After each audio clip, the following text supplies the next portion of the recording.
నమస్తే SDV news కి స్వాగతం. ముందుగా బులెటిన్ లో హెడ్లైన్స్.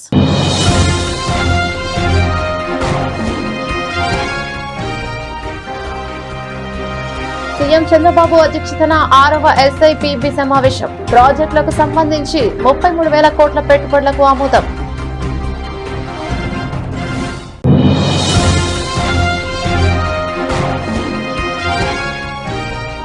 విజయవాడ సెంట్రల్ నియోజకవర్గంలో 28వ డివిజన్లో రోడ్డు నిర్మాణానికి ఎమ్మెల్యే బోండా ఉమ శంకుస్థాపన. మోడల్ నియోజకవర్గంగా తీర్చిదిద్దడమే లక్ష్యంగా పనిచేస్తానని వెల్లడి.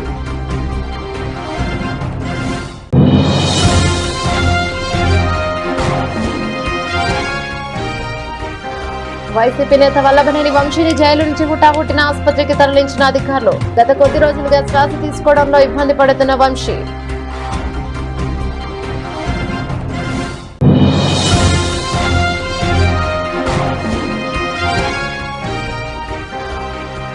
వీరయ్య చౌదరి కుటుంబ సభ్యులను పరామర్శించిన మంత్రి లోకేష్.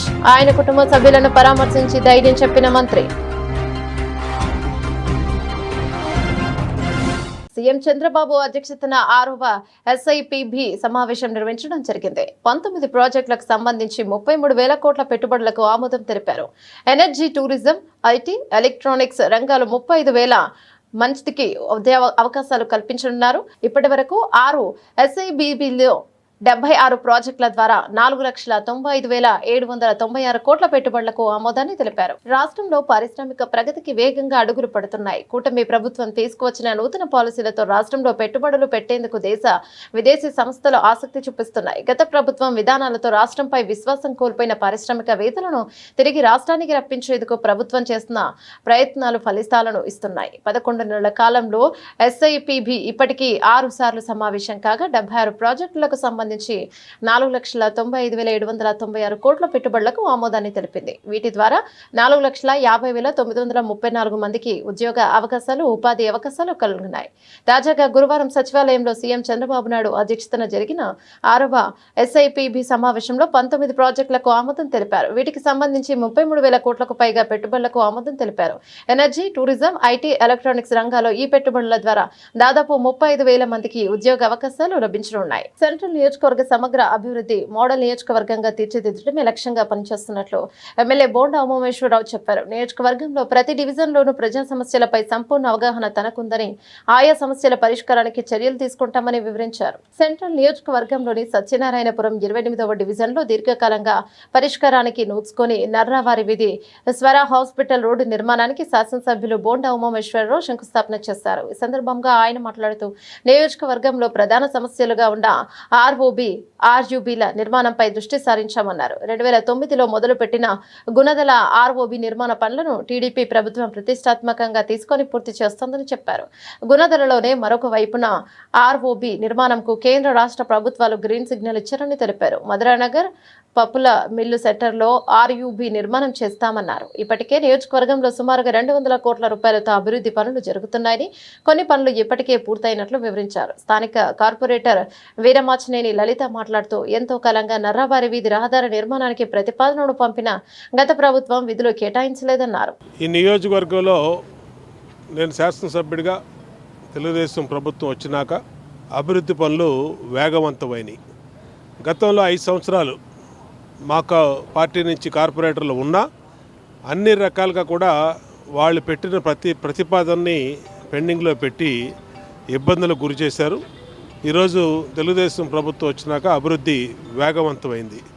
ఇప్పటికీ 200 కోట్ల పైన నియోజకవర్గంలో అభివృద్ధి పనుల్ని వేగవంతం చేసాం. శంకుస్థాపనలు కానీ పూర్తి చేయటం కానీ జరిగింది. 28వ డివిజన్లో స్థానిక కార్పొరేటరు మా సోదరి వీరమాచినేని లలిత మరి నిత్యం ఈ డివిజన్ అభివృద్ధి కోసం అనేక ప్రతిపాదనలు పెడితే ఆ ప్రతిపాదనలన్నింటినీ కూడా ఓకే చేపిస్తున్నాం.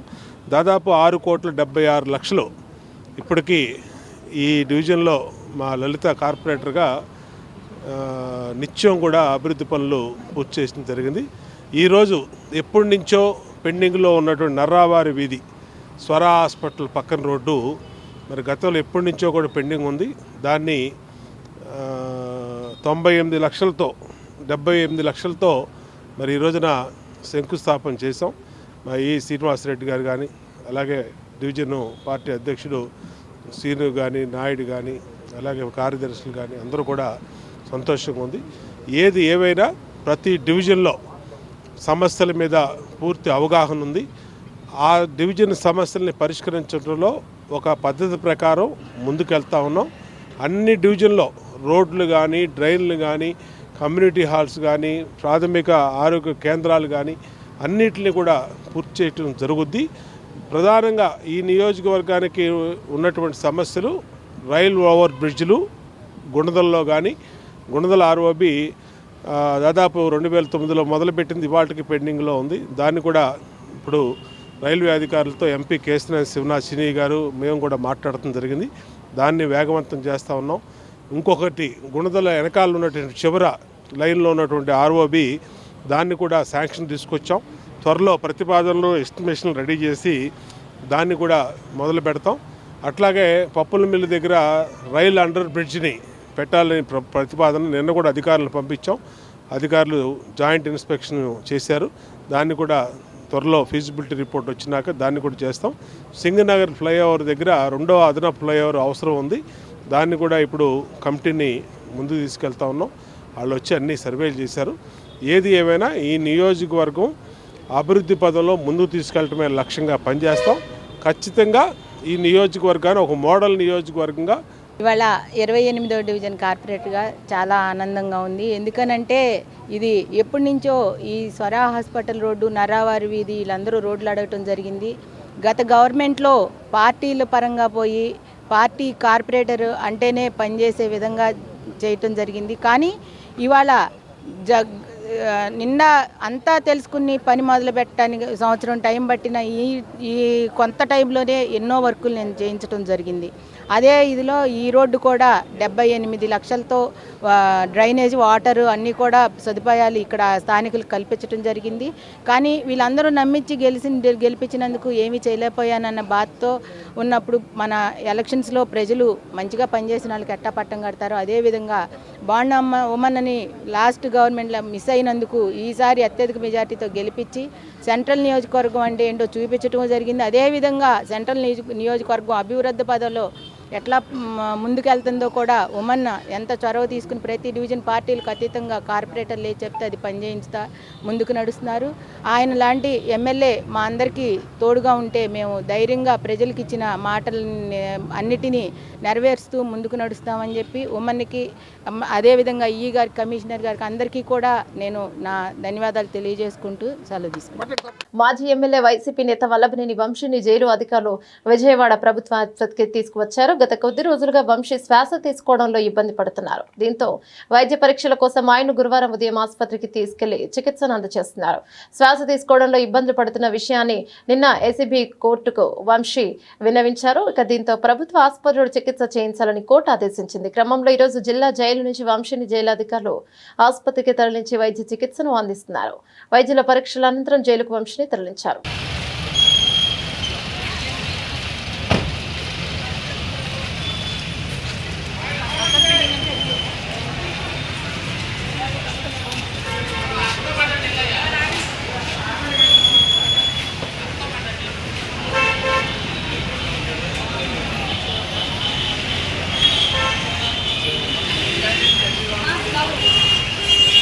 టీడీపీ నేత వీరయ్య చౌదరి కుటుంబ సభ్యులను మంత్రి లోకేష్ పరామర్శించారు. కుటుంబ సభ్యులకు తన ప్రగాఢ సానుభూతిని తెలియజేశారు. కుటుంబ సభ్యులకు ధైర్యం చెప్పి అన్ని విధాల అండగా ఉంటానని లోకేష్ భరోసానిచ్చారు. ఇటీవల ఒంగోలులో దారుణ హత్యకు గురైన టీడీపీ నేత మాజీ ఎంపీపీ ముప్పవరపు వీరయ్య చౌదరి కుటుంబ సభ్యులను విద్య, ఐటీ శాఖల మంత్రి నారా లోకేష్ పరామర్శించారు.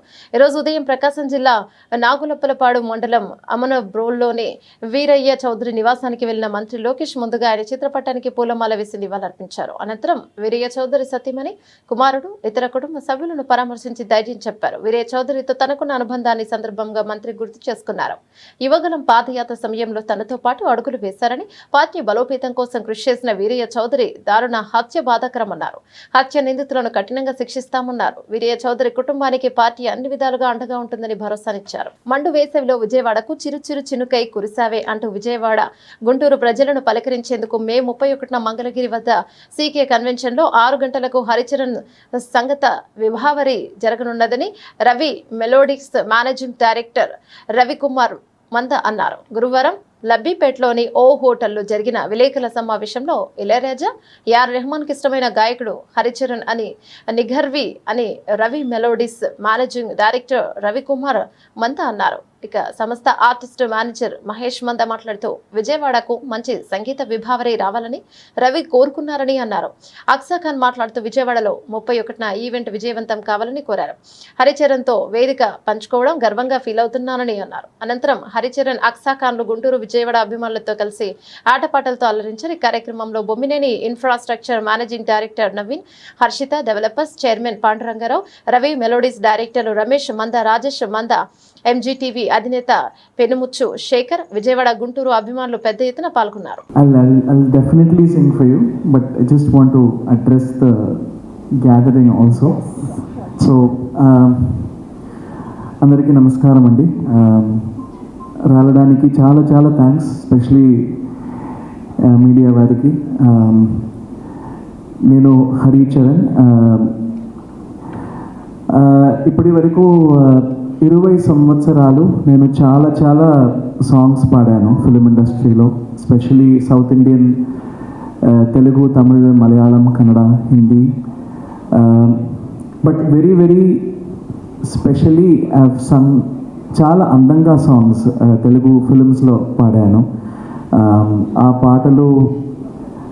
పాటలకు అందించిన ప్రేమకు చాలా చాలా థ్యాంక్స్, ధన్యవాదాలు.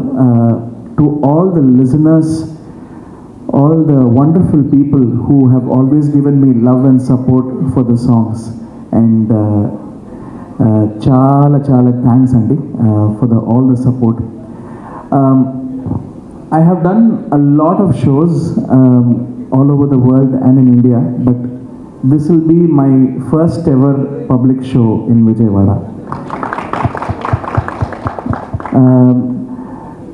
Shows, private shows, corporate shows, college shows chesanu, but to meet the people directly and to do a show for them, it will be my most happiest moment, and to do it for the people of Vijayawada and to all the wonderful people around, it will be my pleasure. And thanks to Ravi Melodies for organizing this beautiful event. ఆలోచనలో ప్రతి singer ఉంటారు. ఇలా ఉండేటప్పుడు మనం కొంతమందిని చూసి inspire అవుతాం. ఆ ఇన్స్పైర్ అయ్యేటప్పుడు జనరల్గా మనకి తెలుగు భాషలో ఎస్పీబీ గారికి, మన ట్రెండ్లో ఉండే వాళ్ళందరూ కూడా ఎస్పీ బాలసుబ్రహ్మణ్యం గారికి కనెక్ట్ అవుతాం. ఆ ఫ్లోలో దగ్గర దగ్గర ఒక 10 మంది మంచి సింగర్స్, చాలా పెద్ద పెద్ద సింగర్స్, మనో గారు కానీ ఇలాంటి వాళ్ళందరూ పాటలు ఇష్టపడతాం. భాషకి ఎల్లలు లేవు అని చెప్తూ భారతదేశంలో ఉన్న మంచి భాషలన్నీ ఖచ్చితంగా చెప్పాలి అంటే మన తెలుగు భాషలో ఉన్న ప్రామినెంట్ సింగర్స్ అందరికన్నా కూడా ఎక్కువ పాటలు ఈ మధ్య కాలంలో లాస్ట్ 15-20 ఇయర్స్లో పాడిన ఒక సింగర్ కనుక ఉంటే హరిచరణ్ గారు. సో హరిచరణ్ గారి పాటలు అందరికీ తెలుసు, హరిచరణ్ గారి మాట తెలుసు, పాట తెలుసు, గొంతు తెలుసు. ప్రేమిస్తే అనే సినిమా కనుక చూస్తే జన్మ నీదేలే అనే ఒక పాటతో సినిమా హిట్. ఆ సినిమా మనకి ఇంకా గుర్తుంది అంటే ఆ పాటతోనే గుర్తు. సో ఆ పాటకు ప్రాణం పోసింది ఈ గొంతు, అదే హరిచరణ్ గారి గొంతు. ఆ తర్వాత ఆవారా అనే సినిమా, సూర్య గారికి ఒక బ్రదర్ ఉన్నారు, ఆయన ఒక పెద్ద సినిమా తీశారు, అది చాలా పెద్ద సూపర్ హిట్ అయింది. ఆ హిట్ అయిన సినిమాలో ఇప్పటికి 20 ఏళ్ళుగా గుర్తున్న పాట చిరు చిరు చిరు చిన్నకాయ కురిశాడు. ఇలా 1 కాదు 2 కాదు, ఒక సినిమాకి నిజంగా పాట మీద సినిమాలు హిట్ అయ్యే ట్రెండ్ లాస్ట్ 5 ఇయర్స్ నుంచి చూస్తున్నాం మనం తెలుగులో. అలవైకుంఠపురం అనే సినిమాలో సామజవరగమన ఆ పాట తర్వాత ఓన్లీ మ్యూజిక్ బేస్డ్ ఇంతకుముందు last 30-40 years Live concert with Haricharan Garu, that's a very big show which it is commenced by Ravi Melodies live in concerts from Vijayawada. So May 31st CK convention లో జరగబోతోంది. దీని గురించి రవి మంద my brother ఎప్పుడైతే చెప్పాడో I felt really happy. ఎందుకంటే చాలా చాలా మంది వాయిసెస్ వింటూ ఉన్నారు ఈ సో కాల్డ్ విజయవాడ రీజియన్స్లో. ఎన్నెన్నో మంచి మంచి మెలోడీ సాంగ్స్ పాడిన హరిచరణ్ గారి కాన్సర్ట్ ఎప్పుడు ఉంటుంది అని నిజంగా వెయిట్ చేసే టైంలో ఆ విషయాన్ని చెప్పగానే I felt very happy. You are bringing a prominent singer. ఎప్పుడూ కూడా మంచి మంచి పాటలు పాడి సోషల్ మీడియాకి దూరంగా ఉంటూ, అది maybe busy with the works కావచ్చు, లేకపోతే ఇష్టం లేక కావచ్చు, ఐ డోంట్ నో. ఇందాక చెప్పినట్టుగా రవి మంద 2-3 పాటలు పాడి సక్సెస్ వచ్చేసేస్తేనే they will be feeling very very high, నేను గొప్ప సింగర్ అని ఫీల్ అయిపోతారు. అలాంటిది కొన్ని thousands of songs in multi languages పాడిన వ్యక్తి and very very sweet melodies, అటువంటివి మళ్ళీ వినాలి అని. ఎందుకంటే ఇందాక చెప్పినట్టుగా ఎస్బీబీ గారికి మనం చాలా చక్కగా కనెక్ట్ అవుతాం because of those days are very good at that time. But now he is a one singer who is really connecting to youth and everybody. అంత చక్కగా ఉంటాయి. అటువంటి సినిమాలో మనందరినీ అలరించినటువంటి ఆ గొంతు పక్కన నేను నిలబడి ఆయన గురించి మాట్లాడే అవకాశం ఈ గొంతుకి ఇచ్చినటువంటి రవి మెలోడియస్కి ప్రత్యేక ధన్యవాదాలు తెలియజేస్తూ, దాదాపు 2023 ఆస్కార్ అవార్డు గ్రహీత అయినటువంటి చంద్రబోస్ గారి ద్వారా నన్ను ఇంటర్నేషనల్కి పరిచయం చేసినటువంటి రవి గారు ఈరోజు ఇక్కడ కూడా విజయవాడలో కూడా ఇంత గొప్ప ఈవెంట్కి నన్ను కూడా భాగస్వాములు చేసినందుకు ప్రత్యేక ధన్యవాదాలు తెలియజేస్తూ, హరిచరణ్ గారికి అలాగే డ్యాన్సర్కి ఒక ఏదైనా అర్థం చెప్పాలంటే చెప్పారు. జూనియర్ ఎన్టీఆర్ కూడా ఆవిడ అడగకుండా వెళ్ళి తనతో డ్యాన్స్ చేసినటువంటి మన మహిళ మన పక్కన ఉన్నారు. ఇలాంటి అందరి ప్రోగ్రామ్ని చూసే అదృష్టం మన విజయవాడ ప్రజలకి కమింగ్ సూన్ రాబోతుంది. అలాగే వేసవి వెళ్ళిపోతుందంటే అందరికీ ఆనందం, కానీ మండుటెండన కూడా చల్లటి వర్షంతో కుదిపించడానికి మన ముందు రాబోతున్నారు హరిచరణ్ గారు. ప్రత్యేక ధన్యవాదాలు సార్. Thank you. కల్చర్ రావాలి, మంచి మ్యూజిక్ షోస్ రావాలి అని ఆయన ఎప్పటి నుంచో అనుకుంటున్నారనమాట. ఆయనకి చాలా పరిచయాలు, చాలా మ్యూజిక్ ఇండస్ట్రీలో చాలా పరిచయాలు ఉన్నా కూడా నాతో జర్నీ చేయడం మొదలుపెట్టిన దగ్గర నుంచి, ఎందుకు ఇది చెప్తున్నాను అంటే ఆయన కొన్ని కాన్సెప్ట్స్ కూడా చేశారు, కానీ కొంతమంది వల్ల ఆయన ఇదయ్యారు, అంటే దానికి ఏంటంటే కొంత డీవియేట్ అయ్యారు. సో దానికి నేను తోడుగా ఉండి ఆయనకు సపోర్టివ్గా ఈ పర్టికులర్ కాన్సెప్ట్స్ అనే విషయాన్ని ముందుకు తీసుకొచ్చి విజయవాడలో డెఫినెట్గా మనం మంచి కాన్సెప్ట్ స్టార్ట్ చేద్దామని ఎప్పటి నుంచో అనుకుంటున్నప్పుడు, ఇందాక ఆయన అన్నట్టు ఒక 10-15 పేర్లు అనుకున్నాం ఎవరితో చేస్తే బాగుంటుంది అని. బట్ నేను హరిచరణ్ గారితో కానీ, హరిచరణ్ గారి మేనేజర్ అయ్యప్పన్ గారితో కానీ ఎప్పటి నుంచో నేను కాంటాక్ట్లో ఉన్నాను. ఆల్మోస్ట్ 2018 నుంచి వాళ్ళతో మాట్లాడుతూ వస్తూ ఎప్పుడైనా చేద్దాం సార్ మంచి ఈవెంట్ ఎలా చేద్దాం అనేది ఇప్పటికి కుదిరిందనమాట అది. So I'm very much thankful to Ravi గారు అండ్ హరిచరణ్ గారు for accepting this definitely, because the live concerts అనే కల్చర్ ఇప్పుడు మనకి హైదరాబాద్లో చాలా బాగా డెవలప్ అయింది. మన ఆంధ్రాలో కూడా ఇప్పుడు విజయవాడ, వైజాగ్లో కూడా చాలా బాగా అవుతుంది. సో వచ్చే ఫ్యూచర్లో కూడా చాలా మంచి ఆర్టిస్ట్ని తీసుకొచ్చి మన విజయవాడలో చేద్దాం, మన ఆంధ్రాలో చేద్దామని అనుకుంటున్నాము. So thank you so much for this opportunity. నా ఫేవరెట్ ప్లేస్ అనమాట. నేను చాలాసార్లు విజయవాడకి వచ్చాను and it's like surprise visit ఈసారి కూడా. So first of all congratulations to Ravi melodies Ravi garu, because it's a very grand event and మీరు విజయవాడ పీపుల్ కోసం స్పెషల్గా చేస్తున్నారు కాబట్టి on 31st May in CK conventions. So మీరందరూ వచ్చి తప్పకుండా ఈ ఈవెంట్ని సక్సెస్ఫుల్ చేయాలని నేను మనస్ఫూర్తిగా కోరుకుంటున్నాను. And it's my pleasure that ఈరోజు నేను ఈ స్టేజ్ని ఇంత పెద్ద singer and vocal artist Haricharan సార్తో షేర్ చేసుకుంటున్నాను. Sir it's really an honour for me. And just మీ ముందు అంటే జస్ట్ ఒక స్టార్ట్ చేశాను నాకు జర్నీని, నా కెరియర్ని from the show D10 and now I'm in the industry. Movies కూడా చేస్తున్నాను మీ బ్లెస్సింగ్స్ అండ్ మా ఆడియన్స్ సపోర్ట్ వల్ల. So thank you so much sir. First of all I'm really feeling very blessed today. And నేను కూడా మీకు చాలామంది fans ఉన్నారు, so I'm also one of your fan. మీ సాంగ్స్ ఎంత బ్యూటిఫుల్గా ఉంటాయంటే సార్, ఇట్స్ సో మెలోడియస్. చిరు చిరు హేమినలే అండ్ ఎలా ఎలా, ఓహో my God, it's my favourite song. అంటే నేను చాలాసార్లు దానికి రీల్స్ కూడా చేశాను, బట్ అంటే నేను ఎక్స్పెక్ట్ చేయలేదు మీరు నా ముందు నా పక్కన కూర్చొని ఉంటారని.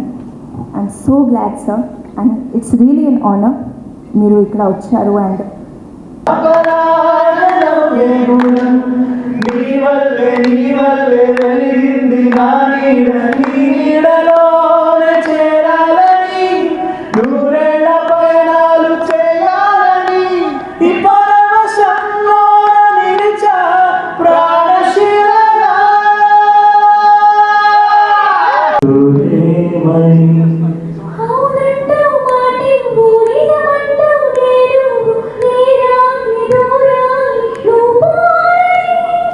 ఎటున్నా నీ నడక వస్తాగా నీ వెనక దగ్గరగా రాని నోటూరని నీవేసే ప్రతి అడుగు ఎక్కడికో నువ్వు అడుగు నిలుచున్నా నీ వైపే నా మనసారా మరలా మరలా మరలా నిన్ను రమ్మని వెలుగే తెమ్మని మరోసారి నగరాన్ని పరిశుభ్రంగా అందంగా ఉంచాలని విజయవాడ నగరపాలక సంస్థ కమిషనర్ ధ్యానచంద్ అన్నారు. బుధవారం ఉదయం తన పర్యటనలో భాగంగా film colony, Mogal Rajapuram, Kreestu Rajapuram, SLV Nagar, MG road ప్రాంతాలని క్షేత్రస్థాయిలో పరిశీలించారు. ముందుగా ఫిలిం కాలనీలో ప్రజా ఫిర్యాదుల పరిష్కార వేదికలో వచ్చిన ఫిర్యాదును క్షేత్రస్థాయిలో పరిశీలించారు. క్రీస్తు రాజాపురంలో పారిశుద్ధ్య నిర్వహణ సరిగ్గా లేదని, నిత్యం ప్రతిరోజు పారిశుద్ధ్య నిర్వహణ ఖచ్చితంగా జరుగుతూ ఉండాలని సెక్రటరీలు, వర్కర్లు, శానిటరీ ఇన్స్పెక్టర్లు పారిశుద్ధ్య నిర్వహణలో ఎటువంటి అలసత్వం వహించరాదని అధికారులు నిత్యం పర్యవేక్షిస్తూ నగరాన్ని పరిశుభ్రంగా ఉంచాలన్నారు. తదుపరి అమృత్ పథంలో భాగంగా నిర్మించబోతున్న డ్రైనేజ్ పంపింగ్ స్టేషన్ కొరకు స్థలాన్ని పరిశీలించారు. డ్రైనేజ్ పంపింగ్ స్టేషన్ కోసం సరైన స్థలాన్ని ఎంపిక చేసి పట్టణ ప్రణాళిక మరియు ఇంజనీరింగ్ విభాగం శాఖాధిపతులు సమన్వయంతో ఖచ్చితమైన ఎస్టిమేట్స్ నివేదిక సమర్పించాలని అధికారులను ఆదేశించారు. లా నేస్తంను వెంటనే పునరుద్ధరించమని గవర్నర్ కి వినతి పత్రం సమర్పించడం జరిగింది. బెజవాడ బార్ అధ్యక్షులు, కృష్ణా జిల్లా బార్ ఫెడరేషన్ అధ్యక్షులు ఏకే భాష తెలిపారు. బెజవాడ బార్ అసోసియేషన్ హాల్లో ఏర్పాటు చేసిన విలేకరుల సమావేశంలో నూతనంగా ఎన్నికైన బెజవాడ బార్ అసోసియేషన్ అధ్యక్షులు ఏకే భాష, ప్రధాన కార్యదర్శి కేవి రంగారావు మాట్లాడుతూ జూనియర్స్ న్యాయవాదుల సమస్యలను పరిష్కరించాలని ఆంధ్రప్రదేశ్ రాష్ట్ర గవర్నర్ అబ్దుల్ నజీర్ను మర్యాదపూర్వకంగా కలిసి వారికి న్యాయవాదుల రక్షణ చట్టం, జూనియర్ న్యాయవాదుల స్టీఫండ్ పథకం, లా నేస్తం అమలు గురించి వినతి పత్రాలను సమర్పించామని పేర్కొన్నారు. దీనికి గవర్నర్ సానుకూలంగా స్పందించి వినతి పత్రాలను ప్రభుత్వం వారికి అందించి వీలైనంత త్వరగా అమలు పరిచేటట్లు చూస్తామని హామీనిచ్చారని తెలిపారు. మార్చ్ 28న బెజవాడ బార్ అసోసియేషన్లో నూతన కార్యవర్గానికి ఎలక్షన్లు జరిగినాయండి. ఈ ఎలక్షన్లు జరిగిన దాంట్లో అబ్దుల్ ఖుద్దూస్ బాషా అని చెప్పి నేను అధ్యక్షుడిగాను, కేవి రంగారావు గారు జనరల్ సెక్రటరీగాను, ముద్దాడ సత్యనారాయణ గారు ట్రెజరర్గాను, లక్ష్మి గారు జాయింట్ సెక్రటరీగాను, అనురాధ గారు లేడీ సెక్రటరీగాను విజయం పొందాము. పత్రికా ముఖంగా మా న్యాయవాద మిత్రులు మా విజయానికి మరియు వారి యొక్క ఔన్నత్యాన్ని కోసం పాటుపడిన న్యాయవాద మిత్రులందరికీ పత్రికా ముఖంగా ధన్యవాదాలు తెలియజేస్తూ, ఈరోజు ఈ కాన్ఫరెన్స్ పెట్టడానికి ముఖ్య కారణం ఏంటంటే, మొన్న 12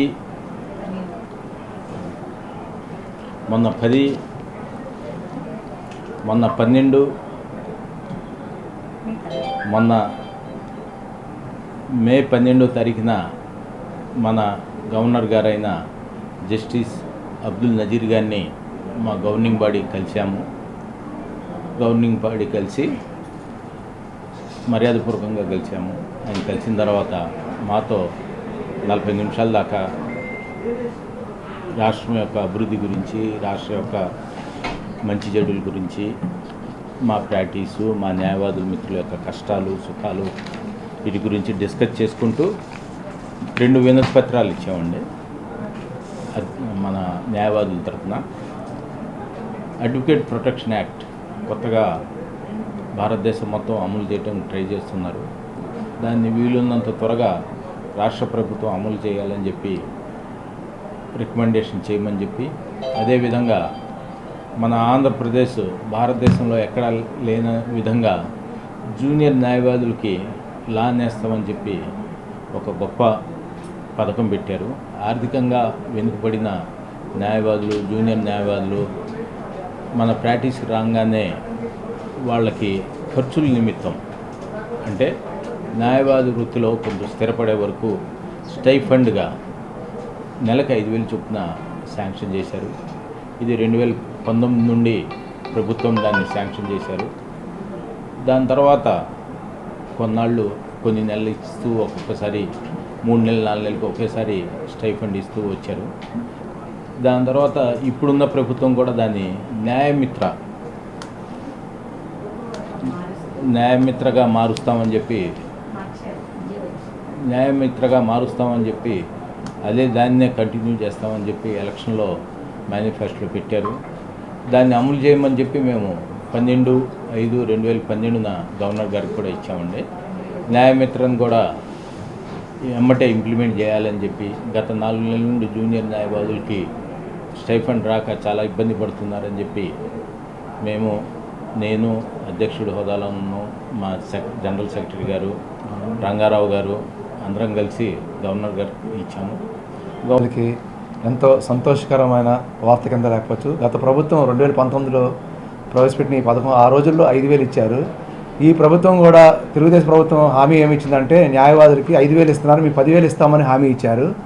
కానీ దాన్ని అమలు చేయడంలో ఇప్పుడు 5,000 అని జీవో వచ్చింది కనుక దాన్ని 10,000 చేసి జీవోని సవరించి 5,000 నుంచి 10,000 చేస్తే మాకు ఇంకా ఎక్కువగా సంతోషం ఉంటుంది, జూనియర్ న్యాయవాదులు ముఖ్యంగా. కనుక రాష్ట్ర ప్రభుత్వం ఆ దిశగా చర్యలు తీసుకోవాలని కోరుతున్నాము. గవర్నర్ గారి దగ్గరికి వెళ్ళి మేము వెంటనే ఇవ్వగానే అర్జీ ఆయన ఎమ్మని స్పందించి ప్రభుత్వ వర్గాలతో చర్చించి ఈ జీవో రావడం చాలా సంతోషకరంగా ఉంది. మా బెజవాడ భారతదేశం తరఫున గవర్నర్ గారికి అలాగే రాష్ట్ర ముఖ్యమంత్రి గారికి ధన్యవాదాలు తెలుపుకుంటున్నాము. ప్రధాని మోడీ పరిపాలనను మెచ్చి అనేక మంది భారతీయ జనతా పార్టీలో చేరుతున్నారని ఆ పార్టీ రాష్ట్ర అధ్యక్షురాలు దగ్గుబాటి పురంధరేశ్వరి అన్నారు. పార్టీలో చేరిన వారు నూతనోత్సాహంతో బీజేపీ అభ్యున్నతి కృషి చేయాలని ఆమె పిలుపునిచ్చారు. బీజేపీ రాష్ట్ర అధ్యక్షురాలు దగ్గుబాటి పురంధరేశ్వరి ఆధ్వర్యంలో ఎన్ఆర్ఐలు సుధారెడ్డి నాగేశ్వరరావు భారతీయ జనతా పార్టీలో చేరారు. విజయవాడ పార్టీ రాష్ట్ర కార్యాలయంలో పురంధరేశ్వరి కాషాయ కండువా కప్పి పార్టీలోకి సాదరంగా ఆహ్వానించారు. అనంతరం పురంధరేశ్వరి మాట్లాడుతూ ప్రధాని మోదీ విధానాలు నచ్చి అనేక మంది బీజేపీలో చేరుతున్నారని చెప్పుకొచ్చారు. భారతదేశాన్ని అభివృద్ధి పదంలో ప్రధాని మోదీ తీసుకువెళ్తున్నారని, దృఢమైన నాయకత్వంలో దేశాన్ని నడిపిస్తున్నారన్నారు. 370 ఆర్టికల్ ట్రిపుల్ తలాక్ పాక్ కవింపు చర్యలను తిప్పికొట్టడంలో మోడీ చేస్తున్న సాహసాలను చూసి తమ పార్టీలోకి వస్తున్నారని పేర్కొన్నారు. నూతనంగా చేరిన వారు పార్టీలో కుటుంబ సభ్యులుగా పనిచేస్తూ బలోపేతం చేసే దిశగా అడుగులు వేయాలన్నారు. అహల్యబాయ్ హోల్కర్ గారి 300వ జయంతి మే 31వ తేదీన జరగనున్నటువంటి సందర్భంలో వారి ప్రస్థానాన్ని గుర్తు చేసుకుంటూ వారు ఏ విధంగా సంక్షేమం కావచ్చు, సామాజిక న్యాయం కావచ్చు, లేకపోతే సమసమాజ స్థాపనకి వారి జీవితాన్ని అంకితం చేసినటువంటి సందర్భంలో భారతీయ జనతా పార్టీ కూడా అదే దిశగా వెళ్తున్నటువంటి నేపథ్యంలో ఒక్కసారి వారిని గుర్తు చేసుకుని వారి జీవితాన్ని సెలబ్రేట్ చేస్తూ రాష్ట్ర వ్యాప్తంగా మాత్రమే కాకుండా దేశవ్యాప్తంగా కూడా వారి గురించి తెలియజేయాలి అనేటువంటి ఆలోచనతోటి కేంద్ర నాయకత్వం భారతీయ జనతా పార్టీకి సంబంధించి దేశవ్యాప్తంగా 2,000 కార్యక్రమాలు చేయాలి అని చెప్పి నిర్ణయం చేయటం జరిగింది. చాలా వరకు కూడా మన భారత చరిత్ర కనుక మనం చూసుకున్నట్లయితే మన ఇతిహాసం ఏదైతే ఉందో పాశ్చాత్యులు రాశారు. మన చరిత్రని భారతీయులు రాశారు అని చెప్పడానికి చాలా కొద్దిపాటి రుజువు మాత్రమే మన దగ్గర ఉన్నది. అంటే ఇంచుమించుగా మనం కనుక హిస్టరీని చూసినట్లయితే, మన హిస్టరీ బుక్స్ని కనుక చూసినట్లయితే అవన్నీ కూడా పాశ్చాత్యులు మనకిచ్చినటువంటి సమాచారమే మన పాఠ్య పుస్తకాల్లో ఇవాళ ఉన్నటువంటి సందర్భం. కనుక చాలా వరకు పాశ్చాత్యులకి ఏదైతే అనుకూలం అని చెప్పి వారు భావించారో వారే ఆ విషయాలే మనకి భారత చరిత్ర అని చెప్పి మనకి అందివ్వడం జరిగింది. ఆ సందర్భంలో మన భారతదేశంలో అనేక మంది మహనీయులు వారి జీవితాన్ని దేశ సేవకి, దేశ స్వాతంత్ర పోరాటానికి అంకితం చేసినప్పటికీ కూడా చాలా వరకు వారి పేర్లు మనకి చరిత్ర పుటల్లో మనకి కనిపించవు.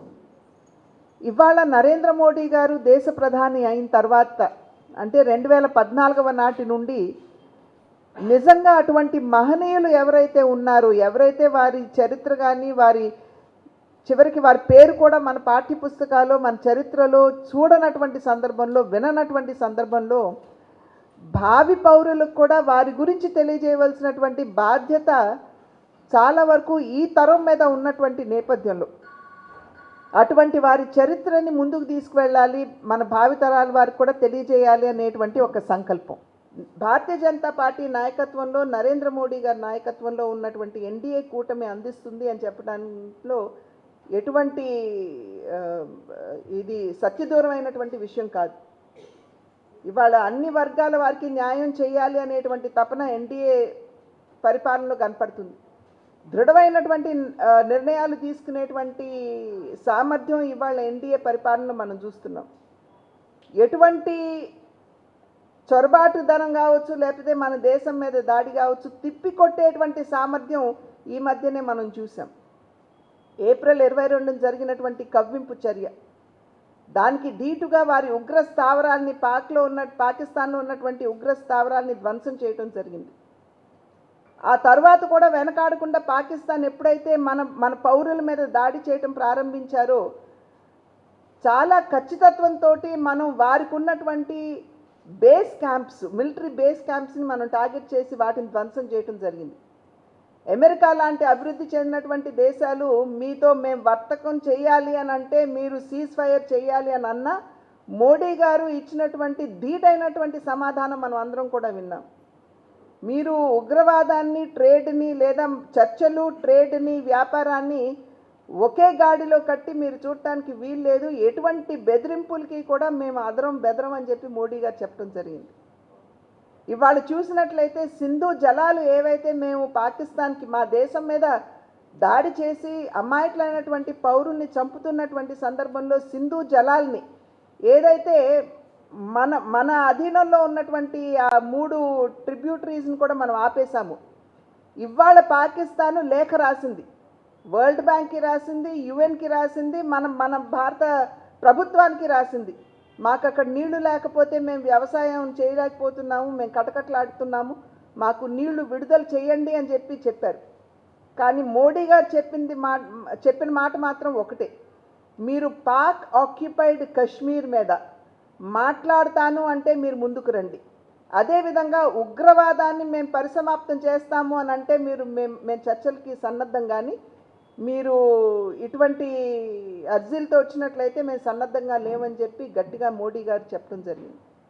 ఇవన్నీ కూడా చూసినట్లయితే ఏవైతే విలువలు ఆనాడు అహల్యబాయ్ హోల్కర్ గారు ఒక నిదర్శనంగా నిలబడ్డారో, ఇవాళ వాటిని కొనసాగిస్తూ నరేంద్ర మోడీ గారు, భారతీయ జనతా పార్టీ ప్రభుత్వం ఆ విలువలకి నిలబడుతుంది, కట్టుబడి ఉన్నది అని చెప్పి మీ మాధ్యమంగా అందరికీ తెలియజేస్తూ, ఇవాళ అహల్యబాయ్ హోల్కర్ గారి ఈ జీవన ప్రస్థానాన్ని దేశవ్యాప్తంగా అందరికీ తెలియజేయాలి అనేటువంటి భావనతోటి ఇవాళ ఒక కార్యశాల నిర్వహించుకోవడం జరిగింది. కనుక మీరందరూ కూడా ఈ విషయాలన్నింటినీ ప్రజలకి చేరువ చేస్తారని చెప్పి విశ్వసిస్తున్నాను. రాష్ట్ర మంత్రి నారా లోకేష్ సూచనతో హైదరాబాద్ మాదాపూర్లోని నేషనల్ అకాడమీ ఆఫ్ కన్స్ట్రక్షన్స్ ను విజయవాడ ఎంపీ కేశినేని శివనాథ్ తో కలిసి సందర్శించారు. AP building other constructions workers advisory committee chairman Guttumukkala Raghuramaraju national academy of constructions పనితీరును పరిశీలించిన MP Kesineni Sivanath, AP building other construction workers advisory committee chairman Guttumukkala Ramaraju, AP NAC and labour department అధికారులు అమరావతిలో న్యాక్ ఏర్పాటు గురించి ముఖ్యమంత్రి చంద్రబాబు నాయుడు కోరుకున్నట్లు తెలిపిన MP Kesineni Sivanath, AP building other constructions workers advisory committee chairman Guttumukkala Raghuramaraju, ఏపీకి ఇలాంటి ఇన్స్టిట్యూట్ వచ్చే వరకు రాష్ట్ర ప్రజలకు న్యాక్ సపోర్ట్ కావాలని న్యాక్ అధికారులను కోరిన MP Kesineni Sivanath, AP building other constructions workers advisory committee chairman Guttumukkala Raghuramaraju మరియు ఆనాటి ఉమ్మడి రాష్ట్ర ముఖ్యమంత్రి చంద్రబాబు నాయుడు మానసపుత్రిక ఈరోజు దేశంలోనే నెంబర్ 1 గా ఉందని ఆయన చెప్పారు. ముఖ్యమంత్రి నారా చంద్రబాబు నాయుడు గారి ఆధ్వర్యంలో ప్రారంభించడం జరిగింది. ఆ తర్వాత ఈ ఇన్స్టిట్యూట్ దినదినాభివృద్ధి చెంది ఇవాళ తర్వాత వచ్చిన ప్రభుత్వాలు కూడా ఈ ఇన్స్టిట్యూట్ని చక్కగా తీసుకువెళ్లి ఇవాళ ఈ ఇన్స్టిట్యూట్ దేశంలోనే నెంబర్ 1 ఇన్స్టిట్యూట్గా తయారైందంటే అందరికీ 2 రాష్ట్రాల్లో ఉన్న తెలుగు ప్రజలకి ఇదంతా చాలా ఆనందకరమైన విషయం. ఎందుకంటే 2014 వరకు 3 లక్షల మందికి సివిల్ ఇంజనీరింగ్ చేసిన వాళ్ళు కానీ, లేకపోతే అన్స్కిల్ లేబర్ కానీ స్కిల్ లేబర్గా ట్రైనింగ్ ఇచ్చి 2014 నుంచి రాష్ట్రం విడిపోయినాక కూడా దేశం మొత్తం మీద విదేశాల నుంచి కూడా ఇక్కడికి వచ్చే విధంగా ఇన్స్టిట్యూట్ డెవలప్ అయ్యి దాదాపు 2 లక్షల మందికి రాష్ట్రం విడిపోయిన కానీ 2 లక్షల మందికి ట్రైనింగ్ ఇవ్వడం, ఇటువంటి గొప్ప స్కిల్ డెవలప్మెంటే కాకుండా పీజీ డిప్లొమా కోర్సులు కాకుండా ఇంజనీర్లకే అన్స్కిల్ లేబరే కాకుండా కళాశాలల నుంచి వచ్చే ఇంజనీర్లకు కూడా ట్రైనింగ్ ఇస్తా సరికొత్తగా ఈ మధ్యనే తెలంగాణ రాష్ట్ర ప్రభుత్వం ఆధ్వర్యంలో ఫిలిం ఇండస్ట్రీకి కూడా ఒక స్కిల్ డెవలప్మెంట్ సెంటర్ పెట్టి ఎంతో మంది సినీ కార్మికులు అన్స్కిల్ లేబర్ గా చాలా మంది ఉన్నారు, వాళ్ళకు కూడా స్కిల్ గా తయారు చేస్తున్న ఇటువంటి ఇన్స్టిట్యూట్ రెండు తెలుగు రాష్ట్రాలకే కాదు దేశం మొత్తానికి కూడా ఒక అదృష్టంగా భావించాలి. ఇటువంటి ఇన్స్టిట్యూట్స్ మొత్తం మేము కూడా ఆంధ్రప్రదేశ్లో ఆల్రెడీ మాకు కూడా దీంట్లో బైఫర్కేషన్ కొన్ని ఇన్స్టిట్యూట్స్ వచ్చినాయి. అమరావతిలో ఇటువంటి ఇన్స్టిట్యూట్ రావాలని గౌరవ ముఖ్యమంత్రి చంద్రబాబు నాయుడు గారిని కోరటానికి ముందుగా మేము ఆల్రెడీ ఆయన మదిలో ఉంది. ఆల్రెడీ అమరావతిలో కొన్ని ప్రాసెస్ స్టార్ట్ చేయండి, కానీ ఎట్లా పనిచేస్తుంది అనేది మేము కూడా పరిశీలించడానికి నేను మా రఘు అంతేకాకుండా మాకు ఆంధ్రప్రదేశ్లో ఎన్ఏసీకి సంబంధించిన అధికారులు అందరూ కూడా వచ్చి చూడటం జరిగింది. నిజంగా అద్భుతం. Thank you. ఇటువంటి మాకు ఇచ్చిన ప్రజెంటేషన్ చూస్తేనే చాలా బాగుంది.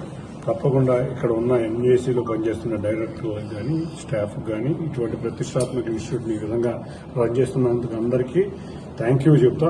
మాకు కూడా ఇటువంటి ఇన్స్టిట్యూట్ వచ్చే సమయం వరకు కూడా మీ సపోర్ట్ మాకు కూడా కావాలి. మేము మా దగ్గర బోల్డ్ మంది నిరుద్యోగులు ఎక్కువ మంది ఉన్నారు. వాళ్ళందరినీ ఇటువంటి చిన్న చిన్న పోస్టులు అంటే రేపు రాబోయే కాలంలో అమరావతికి ఎంతో మంది ఇంజనీర్లు కావాలి, ఎంతో మంది సివిల్ వర్కర్స్ కావాలి, అంటే మ్యాషన్స్ కానీ ఎలక్ట్రీషియన్స్ కానీ ఇటువంటి ప్లంబర్స్ కానీ ఇటువంటి వర్కర్స్ ఎంతో మంది స్కిల్ వాళ్ళు కావాలి. ఎంతో సుమారు 60,500 కోట్ల బడ్జెట్తో అమరావతి పనులు మొదలయ్యి ఇటువంటి ట్రైనింగ్ కనుక ఉంటే చాలా అద్భుతమైన రాజధాని కూడా అక్కడ రాబోతుంది. రెండు రాష్ట్ర తెలుగు ప్రజలకి ఇటువంటి అవకాశాలు ఇక్కడ ఇన్స్టిట్యూట్లో మరిన్ని రావాలని కోరుకుంటూ ఈ అవకాశం ఇచ్చిన అందరికీ ధన్యవాదాలు. Thank you. ప్రతి నెల ఒక సంక్షేమ పథకం అమలుతో పాటుగా అర్హులైన ప్రతి ఒక్కరికి పెన్షన్ అందజేస్తామని తూర్పు నియోజకవర్గ ఎమ్మెల్యే గద్దె రామ్మోహన్ తెలిపారు. సాక్షి మీడియా ద్వారా ప్రజలకు అవాస్తవాలను దుష్ప్రచారం చేస్తూ వైఎస్ జగన్మోహన్ రెడ్డి వ్యవస్థలను సర్వనాశనం చేస్తున్నారని చెప్పారు. అవాస్తవాలను ప్రచారం చేస్తూ ప్రజలను మభ్యపెట్టడానికి చూస్తున్న వైఎస్ జగన్మోహన్ రెడ్డి ఆలోచనలపై ప్రజలు నిరంతరం అప్రమత్తంగా ఉండాలని సూచించారు. గురువారం తూర్పు నియోజకవర్గ పరిధిలోని 14వ డివిజన్లోని గోవిందరాజులు మున్సిపల్ స్కూల్ ఏరియాలో ఎమ్మెల్యే గద్దె రామ్మోహన్ పర్యటించారు. ప్రజా సమస్యలపై ఆయన స్థానికులను అడిగి తెలుసుకున్నారు. అక్కడి సమస్యలను పరిష్కరించాల్సిందిగా ఆయా విభాగాల అధికారులను ఆయన ఆదేశించారు. డివిజన్లోని 2 నిరుపేద పార్టీ కార్యకర్తలకు 45 విలువ చేసే టిఫిన్ బండి ప్లాట్ఫారంను రిక్షాను ఎమ్మెల్యే గద్దె రామ్మోహన్ తన సొంత నిధులతో కొనుగోలు చేసి వారికి ఉచితంగా అందజేశారు.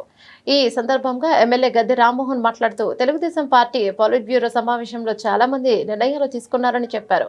ప్రతి నెల ఒక సంక్షేమ కార్యక్రమం అమలు చేయాలని నిర్ణయం తీసుకోవడం అభినందనీయమని చెప్పారు. 2019వ సంవత్సరంలో కొన్ని వేల మందికి అర్హులైన పెన్షన్దారులకు వైఎస్ఆర్సీపీ ప్రభుత్వం చిన్నపాటి కారణాలను చూపించి పెన్షన్లు తొలగించారని గుర్తు చేశారు. వచ్చే నెల నుంచి అర్హులైన పెన్షన్దారులందరికీ పెన్షన్ పునరుద్ధరిస్తామని తెలిపారు. పెన్షన్లు అందక వృద్ధులు చాలా ఇబ్బందులు పడుతున్నారని, వచ్చే నెల నుంచి అర్హులైన ప్రతి ఒక్కరికి పెన్షన్లు ఇస్తామని చెప్పడంతో వారికి ఎంతో ఆనందంగా ఉందని చెప్పారు. నిన్న తెలుగుదేశం పార్టీ పోలిట్ బ్యూరోలో ఒక మంచి నిర్ణయాలు తీసుకున్నారు. నారా చంద్రబాబు నాయుడు గారి నాయకత్వంలో జరిగిన ఆ సమావేశంలో పేదల సంక్షేమానికి పెద్దపీట వేస్తూ ప్రతి నెలా కూడా ఒక సంక్షేమ కార్యక్రమం చేపట్టాలని చెప్పి ఆలోచన చేయటమే కాకుండా మరీ ముఖ్యంగా 2014-19లో ఉన్న పెన్షన్లు 2019-24లో కొన్ని వేల మందికి పెన్షన్లు తీసేసి వాళ్ళన్న రోడ్డును పడేటట్టు చేసిన వైఎస్ఆర్సీపీ పార్టీ దానికి గుణపాఠంగా 2019-24లో ఎవరు పెన్షన్లు అయితే తీయబడ్డాయో వాళ్ళందరూ కూడా పెన్షన్లు పునరుద్ధరిస్తామని చెప్పి నేను అనౌన్స్ చేస్తే చాలా ఆనందంగా ఉంది. ఎందుకంటే రోజు వచ్చే పెన్షను రాకపోవటం వలన దిక్కుదోసని పరిస్థితులు అనేక మంది వృద్ధులు, వితంతువులు, వికలాంగులు ఇబ్బంది పడ్డారు. వాళ్ళందరికీ పరిష్కారం అయ్యే విధంగా నారా చంద్రబాబు నాయుడు గారు తీసుకున్న నిర్ణయానికి మనస్ఫూర్తిగా వారికి అభినందన తెలియజేస్తూ ఒంటరి మహిళా పెన్షన్ అనేది నారా చంద్రబాబు నాయుడు గారు 2014-19లో మొదలుపెట్టారు. అది సిద్ధాంతపరంగా ఏ దిక్కు లేని మహిళకి ఇచ్చే ఉపశమనంగా ఆ కార్యక్రమం ఏర్పాటు చేస్తే జగన్మోహన్ రెడ్డి రాగానే ఒంటరి మహిళ అనే పెన్షనే తీశారు. ఈ రోజున సుమారు 1,00,000 మంది ఒంటరి మహిళలకు పెన్షన్ ఇవ్వాలని చెప్పి మరలా నిర్ణయం తీసుకోవటం అది కూడా మంచి పరిణామం. సో ఆ విధంగా అనేకమైన ప్రతి నెల కూడా ఒక సంక్షేమ కార్యక్రమం అంటే 12 నెలలు 12 సంక్షేమ కార్యక్రమాలు చేయడానికి నిర్ణయించుకొని దాని ప్రకారం ఒక ప్రణాళికాబద్ధంగా ముందుకు ఈ కూటమి ప్రభుత్వం నారా చంద్రబాబు నాయుడు గారు, పవన్ కళ్యాణ్ గారు, అదేవిధంగా మోడీ గారి నాయకత్వంలో ఈ కూటమి ప్రభుత్వం ముందుకు వెళ్ళటం జరుగుతూ ఉంది. అంతేకాదు అనేకమైన విషయాలు చర్చించి ఎవరెవరికి ఇవ్వాలో అభివృద్ధి సంక్షేమం కూడా సమాన స్థాయిలో చూసుకుని వెళ్ళే విధంగా సంపద సృష్టించి పేదవాడికి సంక్షేమానికి ఇవ్వాలని చెప్పి ఆలోచన చేస్తూ ముందుకు వెళ్తున్న ముఖ్యమంత్రి గారికి మనందరం కూడా అండగా ఉండాలా. అనేకమైన అవాస్తవాలు ఆ సాక్షి మీడియా ద్వారానో లేకపోతే పత్రిక ద్వారానో అవాస్తవాలు చెబుతూ ప్రజల్ని మభ్యపెట్టడానికి ప్రయత్నం చేయటమే కాకుండా మన రాష్ట్రాన్ని 5 సంవత్సరాల్లో వ్యవస్థలన్నీ కూడా సర్వనాశనం విధ్వంసం చేసిన జగన్మోహన్ రెడ్డి గారి యొక్క ఆలోచనలకి, ఆయన చేసే పనులకి ప్రజలు కూడా అప్రమత్తంగా ఉండాలని తెలియజేస్తూ, చంద్రబాబు గారు ఏదైతే ఒక రాజధాని సృష్టించి ఆ రాజధాని ద్వారా సంపద సృష్టించి ఆ సంపదను ఆంధ్ర రాష్ట్రం అంతా విస్తరింపజేయాలని చూసి ఆలోచనలకు మీరు ఒకసారి ఆలోచన చేసి ఎప్పుడు కూడా చంద్రబాబు గారి యొక్క ఉద్దేశాలకి మీరు మనస్ఫూర్తిగా బలపరచాలని కోరుకుంటూ, ప్రతి ఒక్కరికి సంక్షేమం ఇచ్చే దిశగా మేము ఖచ్చితంగా బాధ్యతగా తెలుగుదేశం పార్టీ తూర్పు నియోజకవర్గం లేదు, రాష్ట్రం అంతా కూడా తెలుగుదేశం పార్టీ, అదేవిధంగా కూటమి, జనసేన పార్టీ, అదేవిధంగా బీజేపీ అందరూ కూడా కలిసి అర్హులైన ప్రతి ఒక్కరికి సంక్షేమం ఇవ్వాలనే కృతనిశ్చయంతో పనిచేస్తామని కూడా తెలియజేస్తున్నాం. ఈరోజు తూర్పు నియోజకవర్గం 14వ డివిజన్ నుంచి మన ఎమ్మెల్యే గారు గద్దె రామ్మోహన్ గారు నిరుపేదలకి ఒక టిఫిన్ బండి, ప్లాట్ఫామ్ బండి ఇవ్వడం జరిగింది. ఈరోజు అనే కాదు, ప్రతిరోజు నిత్యం ఈ 22 డివిజన్స్లో ఎమ్మెల్యే గారు ఏ సమస్య ఉన్నా కూడా వాళ్ళకి పిల్లలు చదువుకునే వాళ్ళకి కానీ ఇట్లా పేదవాళ్ళు బతకడానికి కానీ ఇస్తూ ఉంటారు. ముఖ్యంగా ఇప్పుడు ఎమ్మెల్యే గారు చెప్పింది మన చంద్రబాబు గారు పెన్షన్స్ గురించి మాట్లాడుతుంటే చాలా సంతోషం వేసింది. ఒక భర్త చనిపోయిన వాళ్ళకే కాదు, భర్త వదిలేసిన వాళ్ళు చాలా బాధపడుతున్నారు. గత ప్రభుత్వంలో ఉన్న పెన్షన్స్ మొత్తం తీసేస్తే, నేను అంతకుముందు కార్పొరేటర్గా చేసినప్పుడు మా ఇంటికి వచ్చి ఇలా అని సమస్యలు చెప్తుంటే చాలా బాధ వేసేది. కానీ ఇప్పుడు ఎమ్మెల్యే గారు చెప్పగానే నాకే సంతోషం వేసింది. నేను తీసుకెళ్ళి వాళ్ళకి ప్రజల్లో చెప్పగానే అసలు చంద్రబాబు గారు నిండు నూరేళ్ళు ఆయుష్తో ఉండి ఆంధ్రప్రదేశ్ డెవలప్ అవ్వాలి, మా అందరికీ ఉపయోగపడాలని వాళ్ళందరూ ఎప్పుడూ కూడా తలుస్తూ ఉంటారు. ఈ ఎమ్మెల్యే గారు మాత్రం ఎంతోమందికి సహాయం చేసేవాళ్ళు. నేను ఎప్పుడు ఆయనకి దేవుడికి ఎలా మనస్ఫూర్తిగా దండం పెట్టుకుంటారు, ఆయన నిండు నూరేళ్ళు ఉండాలి, ప్రజలకు ఉపయోగపడాలని అదే మాట నేను చెప్పుకొని ఎప్పుడు ఇదిగా ఉంటాను. ఈ అవకాశం ఇచ్చిన మీ అందరికీ కృతజ్ఞతలు తెలియజేస్తాను. బులెటిన్ ముగించే ముందు హెడ్లైన్స్ మరోసారి.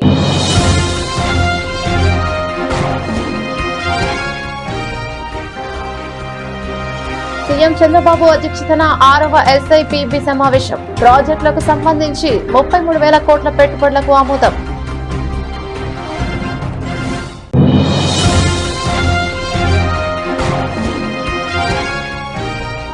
విజయవాడ సెంట్రల్ నియోజకవర్గంలో 28వ డివిజన్లో రోడ్డు నిర్మాణానికి ఎమ్మెల్యే బోండా ఉమ శంకుస్థాపన. మోడల్ నియోజకవర్గంగా తీర్చిదిద్దడమే లక్ష్యంగా పనిచేస్తానని వెల్లడి.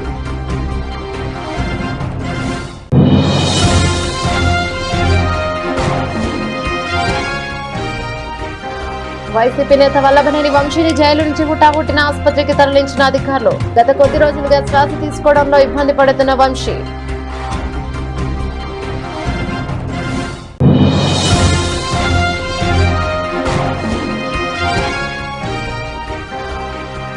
వీరయ్య చౌదరి కుటుంబ సభ్యులను పరామర్శించిన మంత్రి లోకేష్. ఆయన కుటుంబ సభ్యులను పరామర్శించి ధైర్యం చెప్పిన మంత్రి. ఇవే బులెటిన్ డీటెయిల్స్. మరో బులెటిన్ లో మళ్ళీ కలుసుకుందాం. అంతవరకు సెలవు. నమస్తే.